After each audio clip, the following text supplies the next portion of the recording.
السلام عليكم ورحمة الله وبركاته. إن الحمد لله نحمده ونستعينه ونستغفره ونعوذ بالله من شرور أنفسنا ومن سيئات أعمالنا. من يهده الله فلا مضل له ومن يضلل فلا هادي له، وأشهد أن لا إله إلا الله وحده لا شريك له، وأشهد أن محمدا عبده ورسوله. يا أيها الذين آمنوا اتقوا الله حق تقاته ولا تموتن إلا وأنتم مسلمون. يا أيها الناس اتقوا ربكم الذي خلقكم من نفس واحدة وخلق منها زوجها وبث منهما رجالا كثيرا ونساء، واتقوا الله الذي تساءلون به والأرحام، إن الله كان عليكم رقيبا. يا أيها الذين آمنوا اتقوا الله وقولوا قولا سديدا يصلح لكم أعمالكم ويغفر لكم ذنوبكم، ومن يطع الله ورسوله فقد فاز فوزا عظيما. أما بعد، فإن أصدق الحديث كتاب الله، وأحسن الهدي هدي محمد صلى الله عليه وسلم، وشر الأمور محدثاتها، وكل محدثة بدعة، وكل بدعة ضلالة، وكل ضلالة في النار. أعوذ بالله السميع العليم من الشيطان الرجيم، من همزه ونفخه ونفثه. بسم الله الرحمن الرحيم. قاف والقرآن المجيد، بل عجبوا أن جاءهم منذر منهم فقال الكافرون هذا شيء عجيب، أإذا متنا وكنا ترابا ذلك رجع بعيد، قد علمنا ما تنقص الأرض منهم وعندنا كتاب حفيظ، بل كذبوا بالحق لما جاءهم فهم في أمر مريج، أفلم ينظروا إلى السماء فوقهم كيف بنيناها وزيناها وما لها من فروج، والأرض مددناها وألقينا فيها رواسي وأنبتنا فيها من كل زوج بهيج، تبصرة وذكرى لكل عبد منيب. ونزلنا من السماء ماء مباركا فأنبتنا به جنات وحب الحصيد، والنخل باسقات لها طلع نضيد، رزقا للعباد، وأحيينا به بلدة ميتا كذلك الخروج.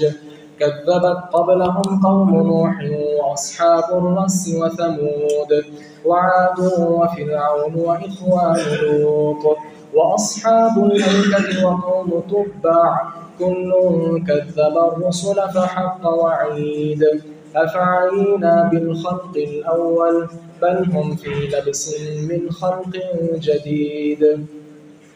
ولقد خلقنا الإنسان ونعلم ما توسوس به نفسه ونحن أقرب إليه من حبل الوريد، إذ يتلقى المتلقيان عن اليمين وعن الشمال قعيد، ما يلفظ من قول إلا لديه رقيب عتيد، وجاءت سكرة الموت بالحق ذلك ما كنت منه تحيد، ونفخ في الصور ذلك يوم الوعيد، وجاءت كل نفس معها سائق وشهيد، لقد كنت في غفلة من هذا فكشفنا عنك غطاءك فبصرك اليوم حديد، وقال قرينه هذا ما لدي عتيد، ألقيا في جهنم كل كفار عنيد، مناع للخير معتد مريب، الذي جعل مع الله إلها آخر فألقياه في العذاب الشديد قال قرينه ربنا ما أطغيته ولكن كان في ضلال بعيد قال لا تختصموا لدي وقد قدمت إليكم بالوعيد ما يبدل القول لدي وما أنا بظلام للعبيد يوم نقول لجهنم هل امتلأت وتقول هل من مزيد وأزلفت الجنة للمتقين غير بعيد هذا ما توعدون لكل أواب حفيظ من خشي الرحمن بالغيب وجاء بقلب منيب ادخلوها بسلام ذلك يوم الخلود لهم ما يشاءون فيها ولدينا مزيد وكم أهلكنا قبلهم من قرن هم أشد منهم بطشا فنقبوا في البلاد هل من محيص إن في ذلك لذكرى لمن كان له قلب أو ألقى السمع وهو شهيد ولقد خلقنا السماوات والأرض وما بينهما في 6 أيام وما مسنا من لغوب فاصبر على ما يقولون وسبح بحمد ربك قبل طلوع الشمس وقبل الغروب ومن الليل فسبحه وأدبار السجود واستمع يوم ينادي المناد من مكان قريب يوم يسمعون الصيحة بالحق ذلك يوم الخروج إنا نحن نحيي ونميت وإلينا المصير يوم تشقق الأرض عنهم سراعا ذلك حشر علينا يسير نحن أعلم بما يقولون وما أنت عليهم بجبار فذكر بالقرآن من يخاف وعيد قال الله تعالى في مقام آخر يا أيها النبي قل لأزواجك وبناتك ونساء المؤمنين يدنين عليهن من جلابيبهن ذلك أدنى أن يعرفن فلا يؤذين وكان الله غفورا رحيما.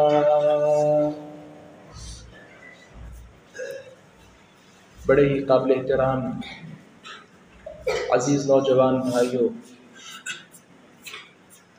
زندہ دل سفید ریش بزرگوں، حیا و عفت کی چادر میں لپٹی ہوئی میری معززات ماں اور بہنوں، دنیا کائنات میں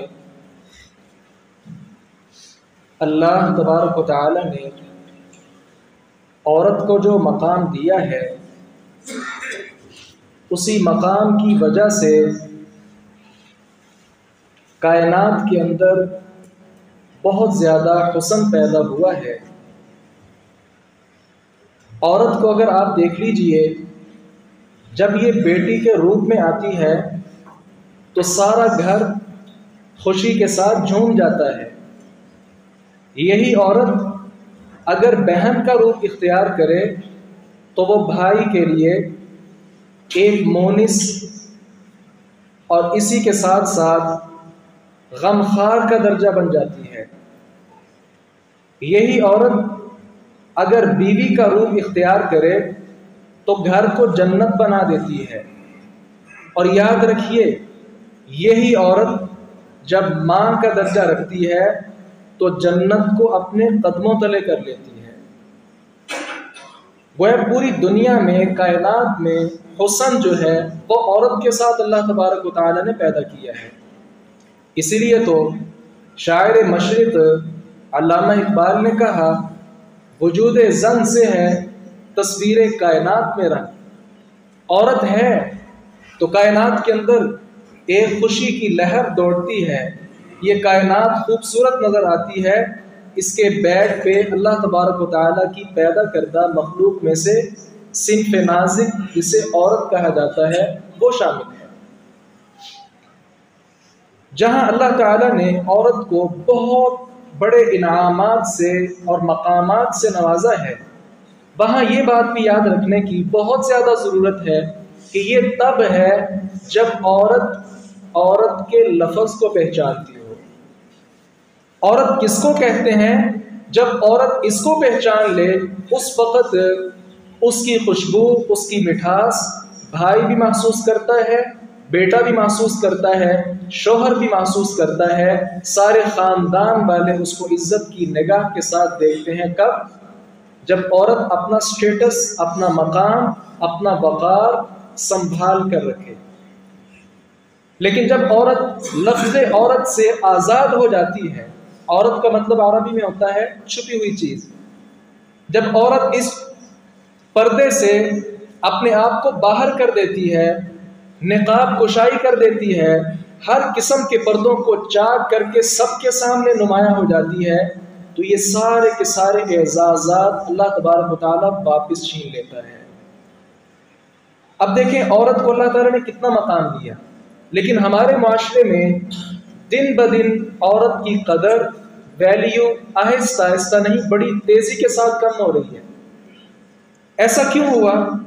جہاں بہت بڑی بڑی NGOs کا کردار ہے، وہاں میں یہ سمجھتا ہوں سب سے بڑا کردار کیا ہے؟ قرآن و سنت سے ہماری دوری ہے۔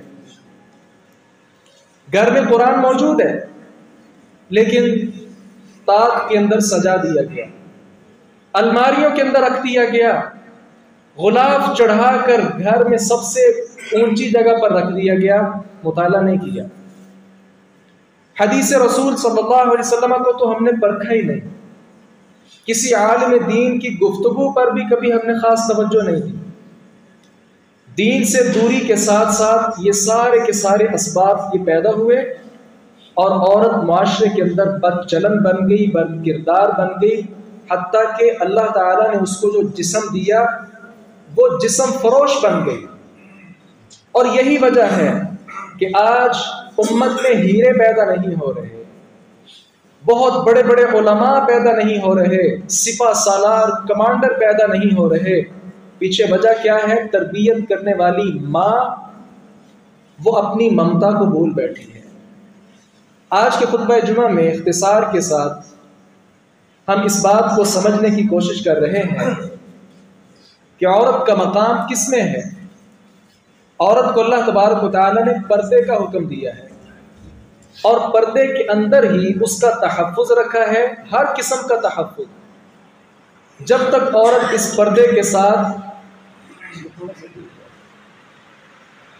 ساتھ محبت نہیں کر لیتی، تب تک یاد رکھیے گا وہ یوں ہی کبھی گھر کے اندر، کبھی چوک چوراہوں میں ذلت کا سامنا کرتے ہوئے ہم بھی دیکھ رہے ہیں اور آپ بھی دیکھ رہے ہیں۔ تو آگے بڑھیے۔ سب سے پہلے بطور تمہید یہ بات یاد رکھیے، آدم علیہ السلام سے لے کر نبی مکرم صلی اللہ علیہ وسلم کی آمد تک خواتین کو پردے کا حکم نہیں تھا،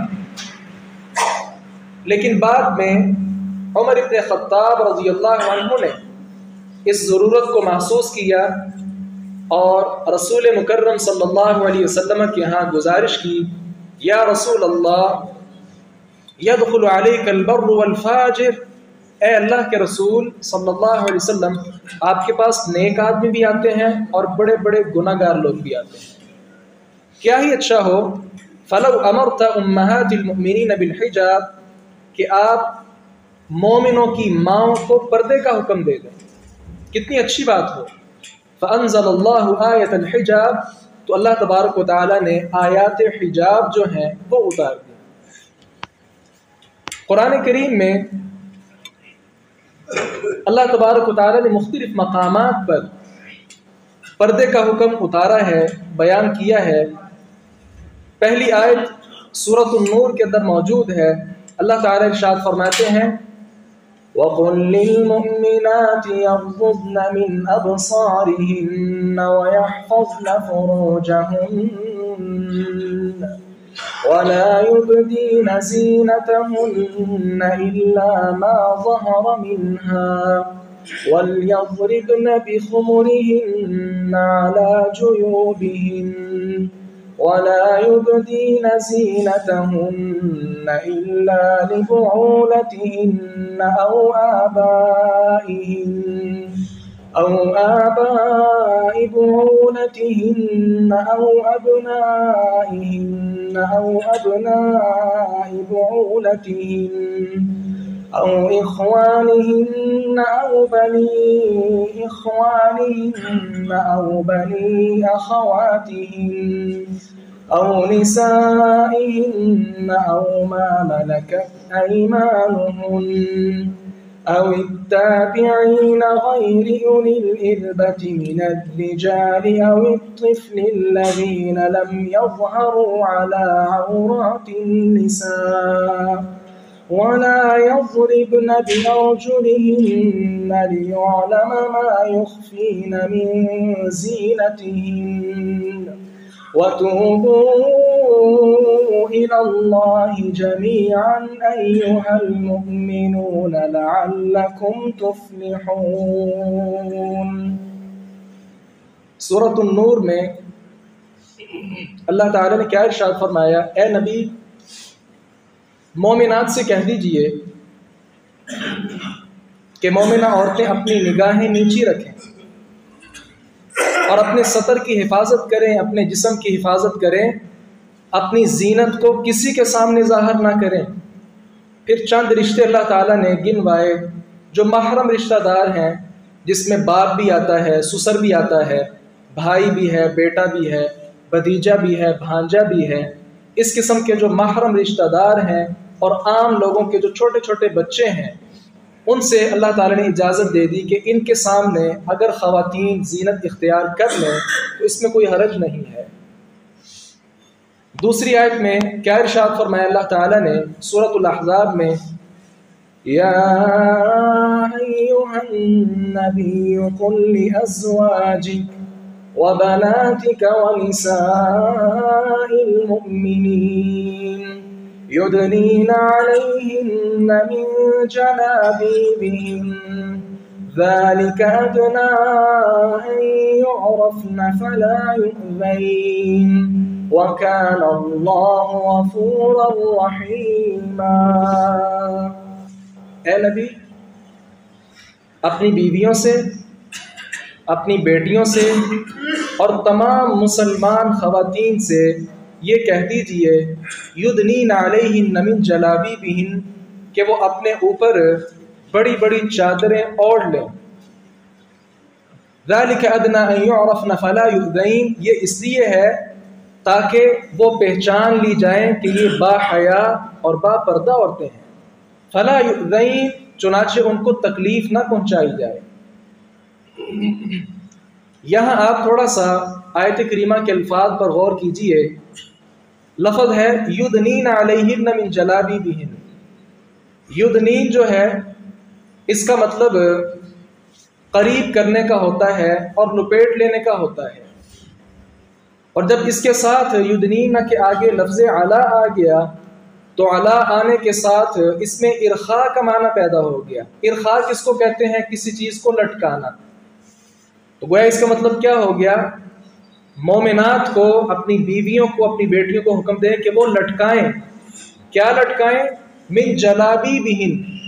جلابیب جو ہے یہ جلباب سے ہے، اس کا مطلب بڑی اوڑھنی، بڑی چادر ہوتی ہے. تو گویا کیا آیت میں بتایا گیا؟ اللہ تعالیٰ نے بتایا کہ ان سب کو کہہ دو کہ اپنی بڑی بڑی چادریں اوڑھ لو، سارے کا سارا جسم جو ہے وہ چھپا لو. اور اسی طرح تیسرے مقام پر اللہ تبارک و تعالیٰ نے سورۃ النور میں ارشاد فرمایا وَالْقَوَاعِدُ مِنَ النِّسَاءِ اللَّاتِي لَا يَرْجُونَ نِكَاحًا فَلَيْسَ عَلَيْهِنَّ جُنَاحٌ أَن يَضَعْنَ ثِيَابَهُنَّ غَيْرَ مُتَبَرِّجَاتٍ بِزِينَةٍ وَأَن يَسْتَعْفِفْنَ خَيْرٌ لَهُنَّ وَاللَّهُ سَمِيعٌ عَلِيمٌ. اس آیت مبارکہ میں اللہ تعالیٰ نے ان خواتین کو اجازت دے دی کہ جو بہت ہی بوڑھی ہو چکی ہیں، اب ان کے ساتھ کوئی نکاح کرنے کو پسند نہیں کرتا، نہ وہ نکاح کا ارادہ رکھتی ہیں۔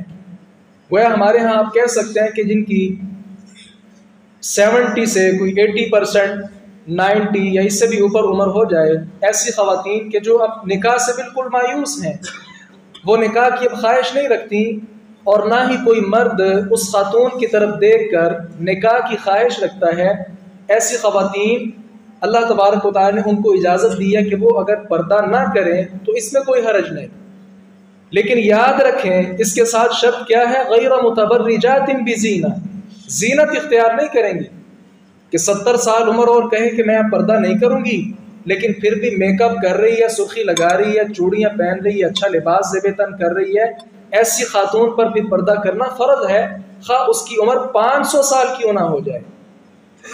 ان آیات میں آپ دیکھیں کہ اللہ تبارک و تعالی نے بالکل واضح کلیئر کر دیا بات کو کہ تمام خواتین، وہ نبی کی بیویاں ہوں، امت کی مائیں ہوں، نبی کی بیٹیاں ہوں، ساری مسلمان اہل ایمان عورتیں ہی کیوں نہ ہوں، سب کو حکم دے دیا، اللہ تعالی نے حکم دیا کہ وہ کس میں رہیں؟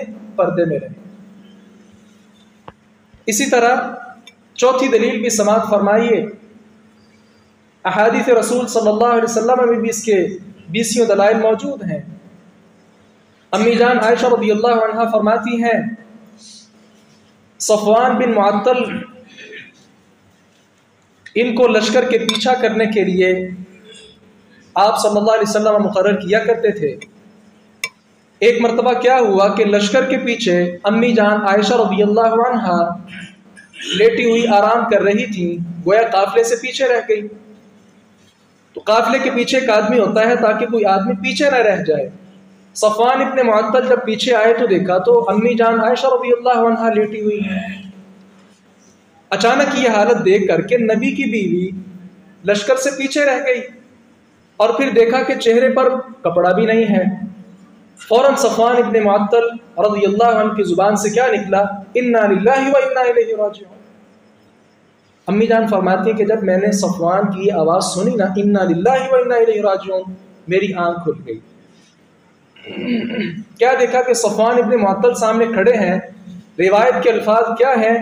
فخمرت وجہی بجلبابی، میں نے فوری طور پر اپنی بڑی چادر کے ساتھ اپنے چہرے کو ڈھانپ لیا۔ تو یہاں سے ان لوگوں کا رد ہے جو یہ کہتے ہیں کہ پردہ کرنا چاہیے لیکن چہرے کا پردہ نہیں ہوتا۔ اگر چہرے کا پردہ نہیں تھا تو امی جان عائشہ رضی اللہ عنہا نے فوراً اپنے چہرے پر پردہ کیوں کیا؟ کھلا رکھتی، کیونکہ اس کے علاوہ انہوں نے برقع بھی تو پہننا ہوا تھا۔ تو یہ ہمارے ہاں کنسیپٹ جو ہے کہ نہیں کہ بایا پہننا چاہیے لیکن اگر چہرہ ننگا ہو تو اس میں کوئی حرج نہیں، بہت زیادہ حرج موجود ہے۔ اور پانچویں دلیل بھی سماعت فرمائیے، ام عطیہ رضی اللہ عنہا بیان فرماتی ہیں کہ رسول اللہ صلی اللہ علیہ وسلم نے ہمیں حکم دیا عید والے دن ہم ساری خواتین بھی عیدگاہ میں جا کر نماز پڑھیں، اور پھر فرماتی ہیں امی جان کے ساتھ آپ نے یہ بھی حکم دیا کہ جو فطری ایام والی عورتیں ہیں جنہوں نے نماز نہیں پڑھنی ہوتی وہ بھی جا کر عیدگاہ میں شریک ہوں، نماز نہ پڑھیں لیکن اہل اسلام کی دعا کے اندر شرکت کریں۔ یہ سوال کیا گیا آپ صلی اللہ علیہ وسلم سے، یا رسول اللہ احدانا لیس لہا جلباب، اگر ہم عورتوں میں سے کسی کے پاس بڑی چادر نہ ہو تو کیا کرے؟ اگر پردہ فرض نہ ہوتا تو آپ صلی اللہ علیہ وسلم کیا کہتے کہ وہ ویسے چلی جائیں، لیکن آپ نے کیا ارشاد فرمایا؟ لتلبسها صاحبتها من جلبابها، اس کی ساتھن کو چاہیے، سہیلی کو چاہیے، بہن کو چاہیے کہ اپنی بڑی چادر اس کو بھی دے دے۔ گویا باپ پردہ ہو کر باہر نکلنے کا حکم تمام امہات المؤمنین کو مل گیا۔ آج ہمارے دور میں یہ کہا جائے کہ پردہ آنکھوں کا ہوتا ہے یا پردہ دل کا ہوتا ہے، یاد رکھیے آپ صلی اللہ علیہ وسلم کا دور سب سے قیمتی دور ہے، بالکل پاک صاف دور، فتنوں سے آزاد دور۔ صحابہ کرام رضوان اللہ علیہم اجمعین کے سینے اللہ تبارک و تعالیٰ نے فرمایا انبیاء کے بعد سب سے زیادہ پاک دل میں نے اگر دیکھے ہیں تو وہ صحابہ کرام کے دل، بالکل پاک صاف دل، اور صحابیات کے دل بھی بالکل پاک صاف۔ لیکن پھر بھی کائنات میں آپ صلی اللہ علیہ وسلم کے مبارک دور میں مبارک مردوں کو مبارک عورتوں سے پردہ کرنے کا حکم دے دیا. یہ پردہ یاد رکھیے مرد کے لیے بھی ہے اور عورت کے لیے بھی ہے. ان دلائل کی روشنی میں یہ بات واضح ہو جاتی ہے کہ پردہ کرنا خواتین پر شریعت نے نہ صرف یہ کہ اس کا ذکر کیا بلکہ اس پردے کو فرض قرار دیا ہے. چھٹی دلیل بھی سماعت فرما لیجئے. امی جان عائشہ رضی اللہ عنہا بیان کرتی ہیں یرحم اللہ نساء المہاجرات الاول، اللہ تبارک و تعالی مہاجر خواتین جو ہیں ان پر رحم کرے، کتنی اچھی عورتیں ہیں. اللہ تبارک و تعالی نے جب یہ آیت حجاب اتاری نا کہ پردہ کرو، چونچا نہیں کیا انہوں نے. یہ نہیں کہا کہ ہمارے پاس چادریں نہیں ہم کیا کریں. امی جان کے الفاظ سنیے اور اپنی ماں اور بہنوں پر روئیے اور چلائیے کہ ہمارے ہاں کیا کیفیت ہے. امی جان کہتی ہیں شققن مروطہن فاختمرن بہا، مہاجرہ عورتوں نے کیا کیا، گھر کے اندر پردے نہیں ہوتے، ان پردوں کو پکڑا، انہی کو پھاڑا اور انہی کے ساتھ اپنی اوڑھنی بنا لی. سبحان اللہ.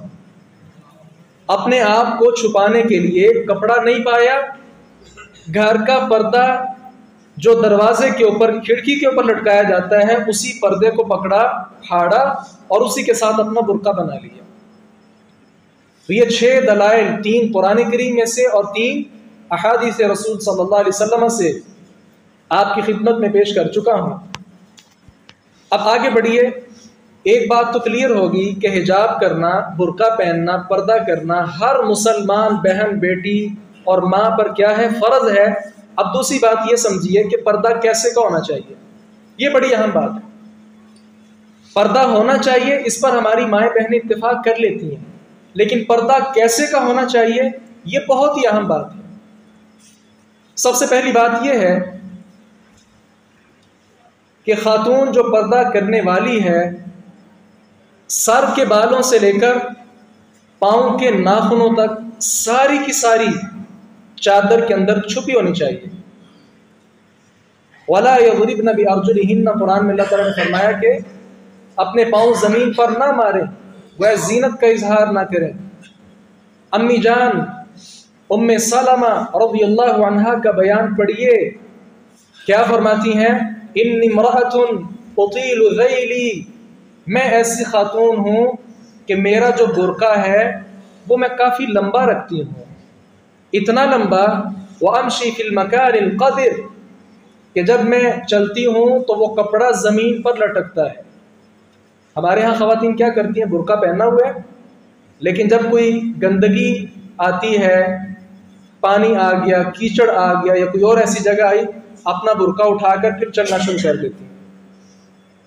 امی جان ام سلمہ رضی اللہ عنہ کا عمل کیا دیکھیے، فرماتی ہیں کہ میں جب چلتی گندگی والا مقام آتا میں اپنا کپڑا اوپر نہیں کرتی تھی بلکہ وہ گھسٹتا جاتا میرے ساتھ ساتھ. رسول اللہ صلی اللہ علیہ وسلم نے دیکھ کر کیا ارشاد فرمایا، یطہرہ ما بعدہ، آپ نے فرمایا کہ ایسا ہی کرو، یہ جو گندگی آپ کے کپڑے پر لگ جاتی ہے نا، آپ اسی حالت میں چلتی رہا کرو، آگے پاک جگہ بھی تو آتی ہے، جب پاک جگہ آئے گی وہاں یہ کپڑا دوبارہ گھسیٹو گی، اس کے ساتھ کپڑا صاف ہو جائے گا. یہ بھی کنسپٹ کلیئر کرنے کی ضرورت ہے کہ جو خواتین برقع پہنتی ہیں لیکن پھر بھی ان کے پاؤں ننگے ہوتے ہیں اور نیچے سے سارے ان کا پاؤں پنڈلی وغیرہ نظر آ رہی ہوتی ہے، یہ بھی پردے کے اندر شامل ہے. اور دوسری بات یہ یاد رکھیے کہ جو چادر بہن نے لینی ہے زینت کو چھپانے کے لیے، وہ چادر خود زینت والی نہ ہو. کتنی ہی ہم میں سے بہنیں ایسی ہیں، مائیں ایسی ہیں کہ جو برقع تو پہنتی ہیں لیکن موتی ستاروں والا، چادر تو لیتی ہیں لیکن ڈیزائننگ والی. یاد رکھیے وَلَا يُبْدِينَ زِينَتَهُنَّ، اللہ تعالیٰ نے فرمایا کہ اپنی زینت کو ظاہر نہ کریں، خوبصورتی کو چھپائیں، ظاہر نہ کریں. وَلَا تَبَرَّجْنَ تَبَرُّجَ الْجَاهِلِيَّةِ الْأُولَى، جہالت والی جو زینت تھی، ساری خواتین بالکل بغیر برقعے کے چلتی پھرتی تھی. اللہ تعالیٰ نے فرمایا کہ اب ایسا نہیں ہونا چاہیے. تو جلباب جب اوپر لینی ہے، چادر جسم کو چھپانے کے لیے، زینت کو چھپانے کے لیے، تو اگر اس چادر کے اوپر پھول ستارے بنے ہوئے ہیں، موتی ستارے بنے ہوئے ہیں، تو یہ مردوں کو اپنی طرف متوجہ کرنے کا یہ بھی ایک انداز ہے، لہذا یہ منع ہے۔ اور تیسری بات کیا ہے کہ حجاب کا کپڑا اتنا باریک نہ ہو کہ اندر سے خاتون کے جو اعضاء ہیں وہ نظر آ رہے ہیں۔ طبقات ابن سعد میں سند کے ساتھ یہ اثر موجود ہے۔ امی جان عائشہ رضی اللہ عنہا کے پاس ان کی بہن حفصہ بنت ابی بکر رضی اللہ عنہا آئی۔ پردہ کیا ہوا ہے، لیکن پردہ کیسے کا ہے کہ اس کے ساتھ ان کی پیشانی نظر آ رہی ہے۔ پردہ کیا ہوا ہے لیکن پھر بھی پیشانی نظر آ رہی ہے، گویا جو پردہ کیا ہے وہ نہایت باریک کپڑا ہے۔ امی جان عائشہ رضی اللہ عنہا نے اپنی سگی بہن کے ساتھ کیا معاملہ کیا؟ وہ پردہ اتارا اور پکڑ کر اس کو پھاڑ دیا۔ یہ کون سا پردہ ہوا؟ اور پھر موٹا کپڑا منگوایا اور وہ اپنی بہن کو پہنایا کہ یہ پہن کر آیا کرو میرے پاس۔ یہ ہے امہات المؤمنین کی اپنی بیٹیوں اور بہنوں کے لیے تربیت کا ایک خوبصورت انداز۔ خواہ وہ بچی تھی لیکن امی جان رضی اللہ عنہا نے یہ گوارا نہیں کیا کہ میری بہن میرے گھر آئے اور اس کی پیشانی، اس کا چہرہ نظر آ رہا۔ رسول اللہ صلی اللہ علیہ وسلم نے ارشاد فرمایا، رونگٹے کھڑے کر دینے والی حدیث ہے، اس کو یاد رکھیے اور گھر جا کر اپنی بیٹیوں اور بہنوں بیویوں کو سنائیے۔ آپ صلی اللہ علیہ وسلم نے کیا ارشاد فرمایا؟ جہنم میں جانے والی عورتیں نساء کاسیات عاریات ممیلات مائلات، کچھ عورتیں ایسی ہوں گی جو جہنم کا ایندھن بنے گی۔ کاسیات کپڑا پہننا ہوگا، عاریات کپڑا پہننے کے باوجود ننگی ہوں گی، ممیلات مائلات رستے کے اندر چلتی ہوئی لوگوں کی نگاہوں کا مرکز بننے والی یہ خواتین خود مائل ہوں گی اور مائل کرنے والیاں ہوں گی۔ رسول اللہ صلی اللہ علیہ وسلم نے کیا ارشاد فرمایا؟ اس سے پہلے یہ سماعت فرما لیجئے، آپ نے یہ نہیں کہا کہ یہ کافر عورتیں ہوں گی، نساء ان کا لفظ بولا ہے، عورتیں، اس میں مسلمان عورتیں بھی شامل ہیں، اس میں کافرہ خواتین بھی شامل ہیں۔ یاد رکھیے، خواہ وہ ہزاروں نمازیں پڑھنے والی بہن ہو، لاکھوں عمرے کرنے والی ہو، صدقہ و خیرات کرنے والی ہو، اللہ والی ہو، توحید بیان کرنے والی ہو، لیکن اس کے پردے کی صورتحال کیا ہے؟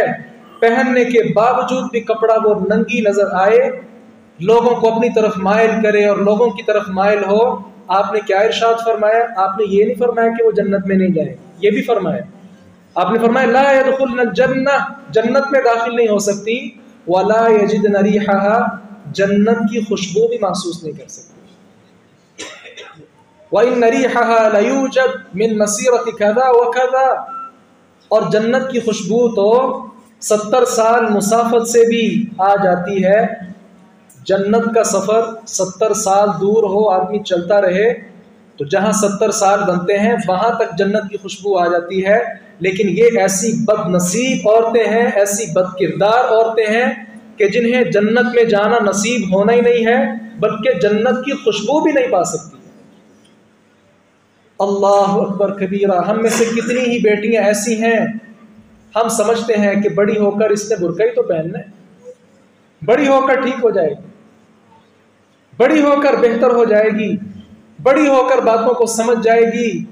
رسول اللہ صلی اللہ علیہ وسلم کی یہ تعلیم نہیں ہے۔ اس پر 20 واقعات پیش کیے جا سکتے ہیں کہ آپ صلی اللہ علیہ وسلم نے بچوں کی بچپن میں تربیت کی ہے۔ اور ایک بات پہلے بھی بیان ہوئی، اشارہ کر دیتا ہوں، یہ جو سید لوگ ہوتے ہیں نا، انہیں صدقہ نہیں لگتا۔ رسول اللہ صلی اللہ علیہ وسلم کہ ہاں آپ کا بیٹا حسن رضی اللہ عنہ ہے، راستے کے اندر گری پڑی ایک کھجور ہے، بچہ ہے، پکڑ کر کھانا شروع کر دی۔ رسول اللہ صلی اللہ علیہ وسلم نے کہا اس کو نکال دو، یہ نہیں کھانی، ہو سکتا ہے کہ یہ صدقے کی کھجور ہو۔ یہ نہیں کہا کہ بڑا ہوگا بیٹا تو سمجھ جائے گا۔ ایک بچے کو آپ نے دسترخوان پہ دیکھا، بچے کی عادت ہے، یہاں سے بھی پکڑا وہاں سے بھی پکڑا اور پھر دونوں ہاتھ کے ساتھ پکڑا، آپ نے یہ نہیں فرمایا کہ بڑا ہو کر ٹھیک ہو جائے گا، بلکہ اس کا ہاتھ پکڑ لیا، یا غلام سم اللہ، بیٹے بسم اللہ پڑھو، وکل بیمینک، دائیں ہاتھ کے ساتھ کھانا ہے، وکل مما یلیک، اپنے آگے سے کھانا ہے۔ چھوٹا سا بچہ، اس کی آپ تربیت کر رہے ہیں۔ ہماری اس سوچ نے ہمیں تباہ و برباد کر دیا کہ بچہ ہے، بڑا ہو کر سمجھ جائے گا۔ وہ آپ کی 5 سالہ بچی جو آج پینٹ پہنتی ہے، پتلون پہنتی ہے، میں یہ حلفاً بات کہہ سکتا ہوں جب وہ 15 سال کی ہوگی وہ کپڑا نہیں پہنے گی، شلوار قمیض پر نہیں آئے گی۔ اور یہی حال فلسطین کے اندر ہوا، شام کے اندر ہوا۔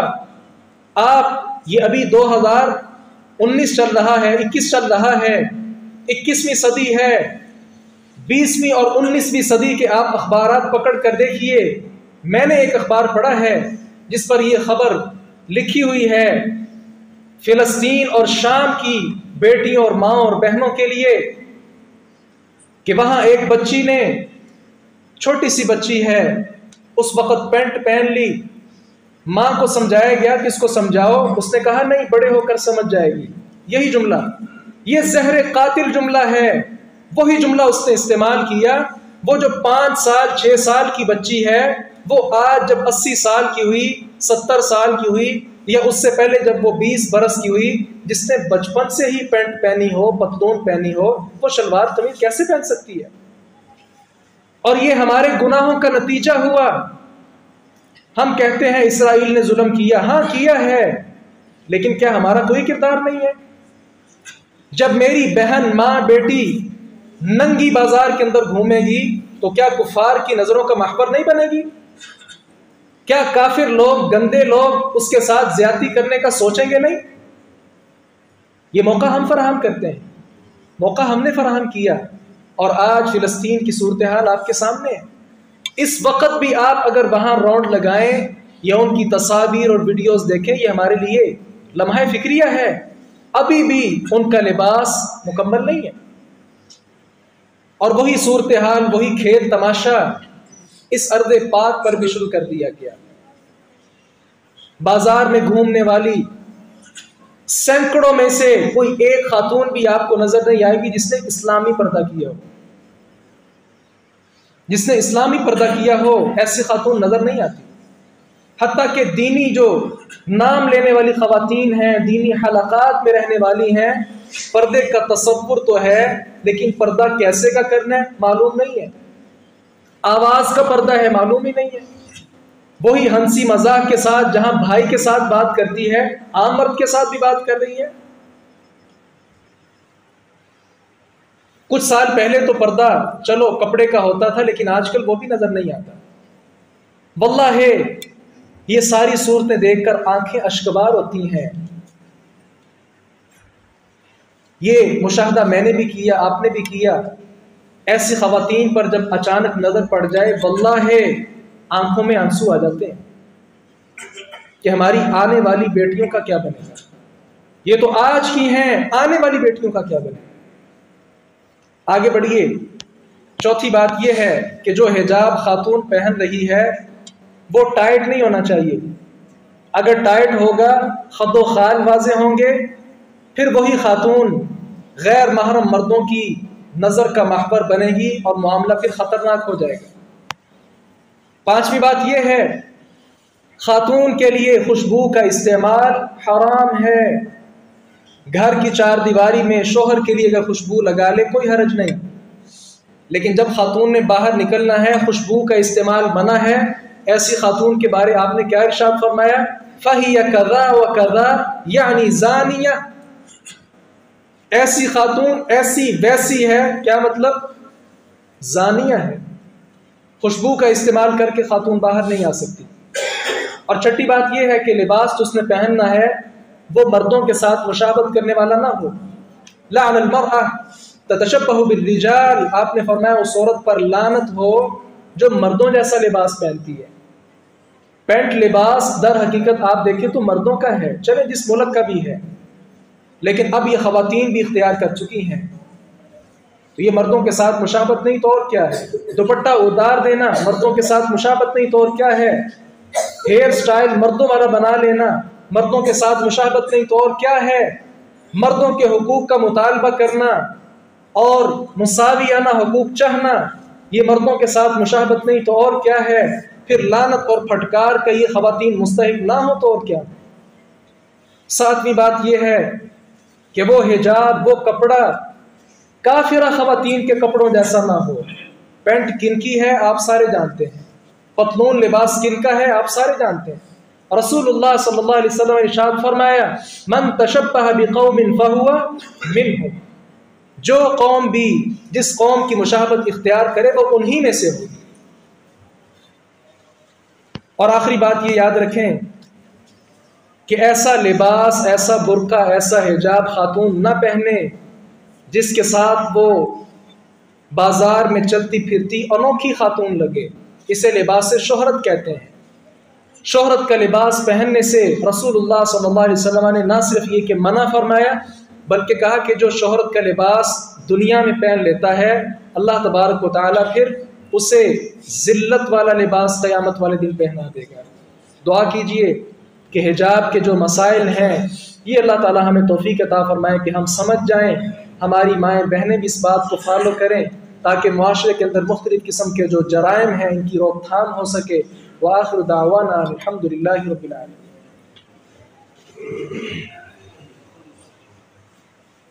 ان الحمد للہ نحمده ونستعینه ونستغفره ونعوذ بالله من شرور انفسنا ومن سیئات اعمالنا من يهده الله فلا مضل له ومن يضلل فلا هادي له واشهد ان لا اله الا الله وحده لا شريك له واشهد ان محمدا عبده ورسوله اما بعد۔ جو خواتین حجاب نہیں کرتی اس کے نقصانات ہمارے معاشرے میں کیا ہیں، مختصر بات کر کے اپنی بات کو ختم کر رہا ہوں۔ پہلی بات تو یہ ہے کہ جو خاتون چہرے کا پردہ نہیں کرتی، ہاتھوں کا پردہ نہیں کرتی، آنکھوں کا پردہ نہیں کرتی، اپنے جسم میں سے کسی ایک حصے کو بھی نمایاں کر دیتی ہے، ایسی خاتون فتنے میں مبتلا ہو جاتی ہے۔ اور دوسری بات یہ ہے کہ ایسی خاتون جب فتنے میں مبتلا ہو جاتی ہے تو پھر مردوں کے ساتھ اس کا اٹھنا بیٹھنا ریلیشن وہ خواہ آہستہ آہستہ کیوں نہ ہو وہ بننا شروع ہو جاتا ہے۔ اور شاعر نے کیا کہا، نظرۃ فابتسامۃ فسلام فکلام فموعد فلقاء۔ سب سے پہلے نظر پڑتی ہے تو پردہ کس چیز کا ہے؟ در حقیقت آنکھوں کا، آنکھ ہی نہ کسی کی طرف جائے۔ ہماری بہنیں پردہ کرتی ہیں لیکن آنکھیں نظر آ رہی ہوتی ہیں، یہ آنکھ پڑتی ہے غیر محرم پر۔ نظرۃ فابتسامہ، شاعر کہتا ہے دوسرا سٹیپ ہوتا ہے مسکراہٹ، فسلام، اور تیسرا سٹیپ ہوتا ہے السلام علیکم، اس برائی کا آغاز سلام سے کیا جا رہا ہے۔ اور چوتھا بات چیت ہوتی ہے، پانچویں نمبر پر ملاقات کے لیے کسی جگہ کا تعین ہوتا ہے، اور چھٹے نمبر پر پھر ایسی ملاقات ہوتی ہے کہ بھائی، والد، شوہر، بیٹا اس کو برداشت بھی نہیں کر سکتے۔ اور تیسرے نمبر پر یہ یاد رکھیں کہ ایسی خواتین جب ان کا فتنے نکل آتی ہیں، غیر محرم مردوں کے ساتھ ان کا ریلیشن بن جاتا ہے، پھر زیادتیاں ہوتی ہیں، وہ زنا بالجبر ہو، بالرضا ہو، یا کوئی بھی قسم کا زنا ہو۔ زنا کیا کوئی نیکی کا کام ہے؟ یاد رکھیے صحیح حدیث میں آپ صلی اللہ علیہ وسلم نے کیا ارشاد فرمایا، غیر محرم عورت کو چھونا، ہاتھ اس کے ہاتھ کے ساتھ ٹچ کر دینا، سر کے اندر، انسان کے سر کے اندر ہتھوڑے کے ساتھ کیل ٹھونس دینے سے زیادہ گناہ۔ ہاتھ صرف لگانا اس کے جسم پر، اور زنا کرنے والے کا کتنا گناہ ہوگا۔ ایک امام فوت ہو رہے ہیں، رونا شروع کر دیا۔ پوچھنے والے نے پوچھا مر رہے ہو اس لیے رو رہے ہو؟ کہا نہیں، مجھے وہ لوگ یاد آ رہے ہیں کہ جو زنا کرتے ہیں، ایسے لوگوں کا کیا بنے گا۔ ہاتھ لگانا غیر محرم کو دیکھنا منع ہے، اور جو لوگ یہ برائی کا ارتکاب کرتے ہیں، سارے جسم کو استعمال کرتے ہیں، ایسے لوگوں کا کیا بنے گا۔ اور جہنم کے اندر آپ صلی اللہ علیہ وسلم نے دیکھا ایک تنور ہے جس کے اندر آگ لگی ہوئی ہے، ننگے مرد اور عورتیں اس کے اندر شامل ہیں۔ جبریل امین سے پوچھا یہ کون ہیں؟ انہوں نے کہا الزنات، زانی مرد اور عورتیں اس تنور کا حصہ بنے ہوئے۔ اور پھر اس سے بڑھ کر چوتھا نقصان کیا ہوا؟ ایسی خواتین پریگننٹ ہو جاتی ہیں، ایک حرام نطفے کو 9 ماہ تک وہ پالتی ہیں، کیا یہ جائز ہے؟ اور 5ویں نمبر پر کچھ خواتین ابارشن کروا لیتی ہیں۔ ایک جان، اس کا کیا قصور ہے؟ جو بچہ پیدا ہو رہا ہے اس کا کیا قصور ہے؟ وہ 3-4 ماہ اس کی عمر ہو چکی ہے، اس کو بلیڈ کے ساتھ مختلف قسم کے اوزار کے ساتھ اس کے سر کے حصے کیے گئے، جسم کو کاٹا گیا، چھلی اس کو کیا گیا، وہ کل کھڑا ہو کر اللہ تعالیٰ سے اپنا حق نہیں مانگے گا؟ اور بے شمار اس کے اندر قباحتیں موجود ہیں۔ آخری بات یہی ہے، اسی بات کو خلاصہ میں تبدیل کرتے ہوئے یاد رکھیں، اپنی ماؤں، بہنوں، بیٹیوں کو، رشتہ دار خواتین کو آج سے ہی پردے کا حکم دیجئے۔ وہ پردہ لباس کا پردہ ہو، وہ پردہ آواز کا پردہ ہو، وہ پردہ بیٹھک کا پردہ ہو، ہر قسم کے پردے ہوں۔ انشاءاللہ جب یہ خاتون باپردہ رہے گی، خاتون کے لیے جو مقام و مرتبہ اللہ تعالیٰ نے بیان کیا ہے وہ یہ مقام و مرتبہ لیتی رہے گی۔ اللہ تعالیٰ سے دعا کیجئے باری تعالیٰ تمام اہل اسلام خواتین کو اس بات کی توفیق عطا فرما دے، ہمارا معاشرہ خالصتاً اسلام والا، قرآن و سنت والا بنا دے۔ جتنے اہل اسلام بیمار ہیں دعا کیجیے اللہ تعالیٰ تمام بیماروں کو صحت کاملہ عاجلہ نصیب فرمائے۔ جتنے اہل اسلام پریشان ہیں اللہ تعالیٰ سب کی پریشانیاں دور فرمائے، قرض والوں کا قرض ادا کر دے۔ جتنے اہل اسلام بیرون ممالک میں پریشان ہیں اللہ تعالیٰ ان پر اپنا خصوصی فضل فرمائے۔ سبحان ربک رب العزت عما یصفون۔